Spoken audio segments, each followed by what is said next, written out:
بسم الله الرحمن الرحيم عن المغيرة رضي الله تعالى عنه قال قال رسول الله صلى الله تعالى عليه وسلم في الحديث من كذب علي متعمدا فليتبوأ مقعده من النار رواہ البخاری۔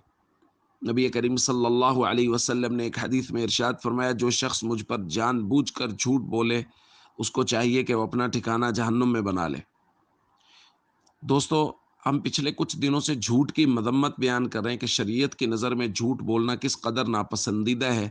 اللہ کے نبی صلی اللہ علیہ وسلم نے اس کو منافق کی نشانیوں میں سے قرار دیا ہے، کبیرہ گناہ ہے۔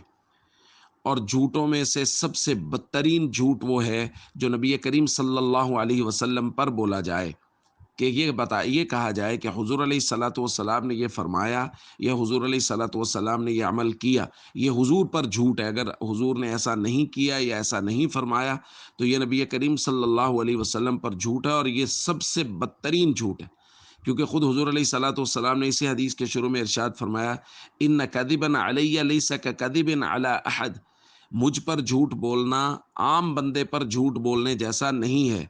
کیونکہ نبی کریم صلی اللہ علیہ وسلم کے بارے میں اگر کوئی آدمی بات کرتا ہے کہ حضور نے یہ فرمایا یا حضور علیہ الصلاۃ والسلام نے ایسا کیا، تو یہ دین پر جھوٹ ہوگا دوستو، کیونکہ حضور علیہ الصلاۃ والسلام کا ہر قول و فعل وہ دین ہے۔ تو اگر کوئی آدمی حضور کی طرف کوئی بات منسوب کر کے کر رہا ہے تو اس کا مطلب یہ ہے کہ وہ دین کی بات کر رہا ہے، کہ دین یہ ہے، اور دین پر جھوٹ بولنا سب سے بدترین جھوٹ ہے۔ اور ہمارے معاشرے میں ہر سنی سنائی بات کو حضور علیہ الصلاۃ والسلام کی طرف منسوب کر کے بیان کر دیا جاتا ہے۔ یہ بہت بڑی غلطی ہے، خاص طور پہ جب سے سوشل میڈیا عام ہوا ہے، فیس بک پہ، واٹس ایپ پہ اور دیگر جو ذرائع ہیں سوشل میڈیا کے، ان کے ذریعے سے اللہ کے نبی صلی اللہ علیہ وسلم کی طرف ہر سنی سنائی بات کو منسوب کر دیتے ہیں۔ اس لیے بہت احتیاط کی ضرورت ہے۔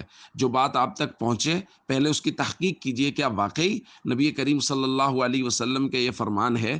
کسی معتمد عالم دین سے پوچھئے، اگر وہ کہیں کہ جی ہاں بالکل ہے تو پھر اس کو آگے لوگوں تک پہنچائیے، اور اگر معتمد عالم دین اس حدیث کی، اس روایت کی توثیق نہ کریں تو پھر اس روایت کو آگے بیان نہ کریں۔